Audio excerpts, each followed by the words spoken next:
Over the first 12 months of our various national lockdowns, I only spent one night away from home in Oxford. In midsummer 2020, I fished out my map of Norfolk, chose a vague endpoint to aim for, and trawled the internet for the nearest pleasant-looking pub for dinner and B&B. I took a gamble on booking a couple of months in advance for early September.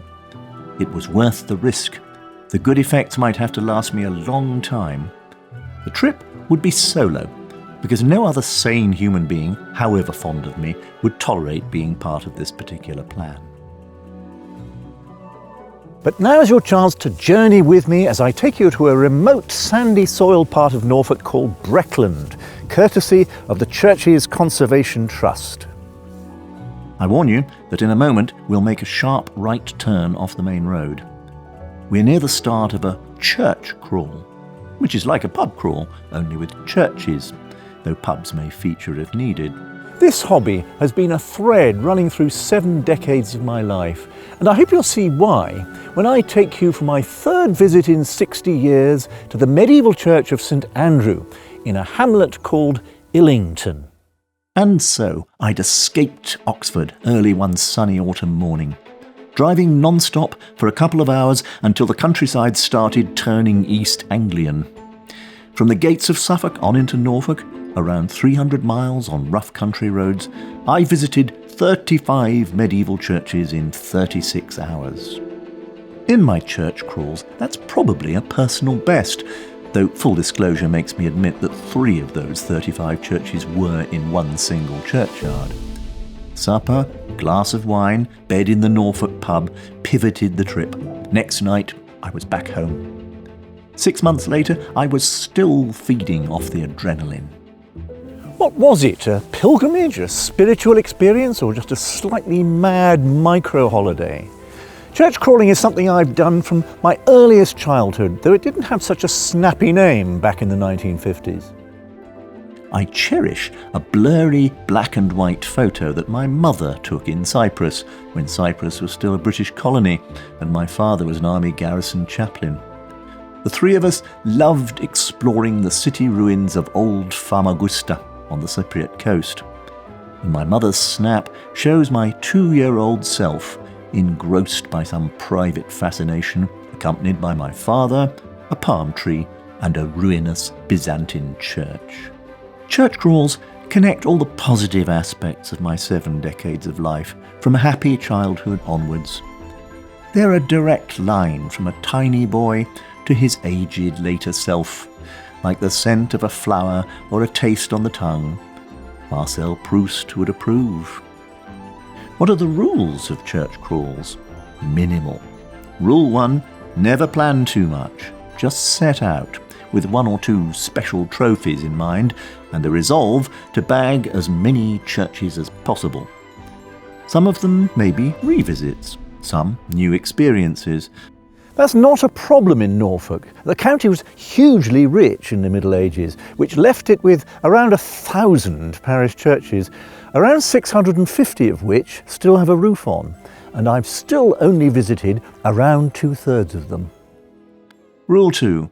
Don't pore over guidebooks beforehand. That can wait for a debriefing. Just set out with your wits about you, a map and a camera, and be prepared at little warning to turn smartly and elegantly down a side lane with due consideration for other motorists. And so I saw the road sign off to Illington, and it sparked a vivid mid-teenage memory.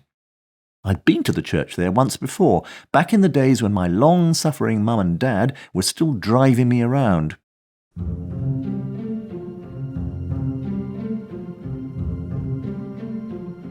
It was March 1966 and quite late in the daylight when we noticed a distant church tower across the fields, and after bumping down a farm track, we were pleased but a bit surprised to find the door unlocked. Once inside, there was a different surprise. We found it bizarrely like Miss Havisham's dining room in Charles Dickens's Great Expectations. Frozen in time and festooned with dried up and decaying floral displays. They looked as if they'd come from a big wedding some weeks before, but no one had bothered to clear them away, even though it was only 9 days before Easter. I'd not been back to Illington since, but I'd never forgotten its sadness. Already in 1966, this was a church in trouble, and so it proved. In the 1970s, the Church of England formally declared St Andrew's redundant, which can be a death sentence for a church building. During the 1980s, they took the bells down from the tower before someone could steal them.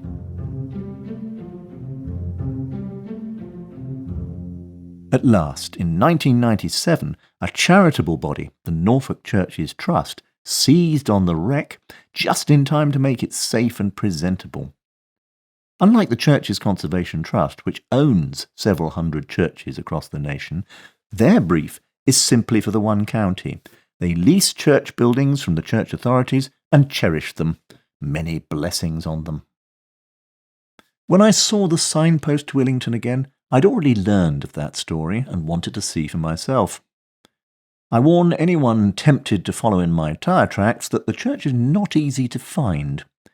Ignore a second road sign marked Illington, as it will lead you down an even smaller lane, scattered with a few cottages, until it peters out in fields and some really fearsome ruts in clay. Instead, take your courage into your hands and drive down a different private road into a farmyard. I had a reassuring, cheery wave from a man on a tractor, so I parked with all due consideration for a working farm and set out walking on a field track. The tower stands out splendidly in the flatness of Breckland, and you can tell that some 14th century gentleman splashed out a lot of cash on it and demanded a specially showy western facade, no doubt so that he could see it from his own manor house. My hopes were not high, pushing through late summer undergrowth around the churchyard fence. After all, across the nation, lockdown had closed almost every form of public entertainment. Would St Andrews be any different? But the door opened, and I found a silent welcome. The floor swept, even a guidebook to buy. Quite a contrast with the Miss Havisham experience of 1966. Inside, it's very brown and white, wood and whitewash, with just a little coloured glass left in the east window, 2 St Andrew's crosses for the church's dedication. Frankly, some visitors might find Illington dull and hardly worth the walk. Now, I could catalogue all sorts of nerdy things which interested me, but that's not really the point. This second visit of my life to Illington stuck in my mind more than all the other 34 victims of my 2-day ecclesiastical orgy. The big thing was that it was still there. That rang true with various other East Anglian churchcrawls I've made in recent years. Things are generally better with these buildings than they were half a century ago. Why? In 1966, I caught the last gasp of Victorian Norfolk. For centuries, Breckland had been poor, marginal country. But Victorian squires brought high-yield agriculture and a passion for field sports, new money. A rash of great houses lauded it over the heaths, the pine plantations, the wide stony fields. Illington was an estate church for the squire and his tenants. For a long time, one of the family from the big house was also the parson, and he made sure that his church was spruced up as he wanted. Parish life would be paternalistically benevolent. Sunday schools, probably a mother's union, and a rector's wife in a large hat doing good works. By 1966, it was all draining away. You might feel sad about this, or you might just record it. It's the flow of history. Farming needed steadily less manual labour. The ranks of the gentry, who would have slipped a gold half-sovereign in the collection bag, were thinned out by 2 world wars and fairer taxation. The clergy grew older, and their numbers thinned out too. The Anglican parish church was collateral damage, though in fact the rival nonconformist chapels that farm labourers had gladly paid for with their pennies have suffered even more. In the mid-60s, there seemed little way out. Energetic middle-class professionals were yet to arrive in deep country, and decades would pass before farmers' markets with artisan cheese, let alone Zoom conferencing from your country cottage. So St Andrew's stood abandoned. Now, in the 21st century, there's renewed goodwill towards buildings like this. It's often based on feelings more wistful and shapeless than the confident words of the Book of Common Prayer that structured my childhood. Yet right across the nation, organisations like the Churches Conservation Trust guard the most vulnerable of these churches at risk, always struggling to find money and support, but doing a heroic job of keeping these places open, loved, and still speaking of their past. I was cheered to read that the oldest and most precious of Illington's bells, placed in the church tower when it was newly built, now rings out for church services at another medieval village church, up towards the Norfolk coast. I'm just going to give you 3 things in the church that you might specially look for, and this is the first one. A stone in the floor. It's quite near the altar, and it was the altar before the Reformation. You can tell that because one of its 5 crosses sculptured in it has survived. There would be 5, probably for the 5 wounds of Christ. At the Reformation, it would just be chucked out, used as a floor stone somewhere, which is why it's in such a terrible state. But I think the Victorians found it and they put it here because they knew how precious it was. I said earlier that this church in its present form is a Victorian estate church. It's very much paid for by the Squire. And this is really the proof, this special pew in a different direction to all the other pews, in pride of place, facing the pulpit. This is the Squire's pew. And actually, for a long time, it would also be the parson's pew because the parson was from the Squire's family. So this really is a symbol of Victorian privilege, but they paid to keep this church open, repaired, restored. But I think one of the best things in the church is the whole of this south nave wall that you're looking at. Because look, you've got your Norman slit window, you've got these 2 blocked arcade arches, and within one of them, there is a medieval door. So how do we sort all that out? I think what's happened is that in the high medieval period, they built a chapel, a south aisle. And after the Reformation, they didn't need this chapel, and the population had probably fallen. So they blocked up the arches, and they used the window tracery from the aisle as very crude window tracery here. They reused a medieval doorway, and hey presto, you've reduced the size of the church. So it's not just in modern times that Illington has had problems. This is an ongoing story. In my wild wanderings around pandemic Norfolk, I noticed a paradox. The churches most used by congregations were the ones most likely to be locked for fear of COVID. It was these churches in retirement that were open and welcoming. The value of these silent and solitary spaces comes precisely from their silence and solitude. If your daily life had been cut down to staring at 4 walls and making most of your human contact through a small screen, you could still seek out this calm, accepting space and be alone in a different and more positive way.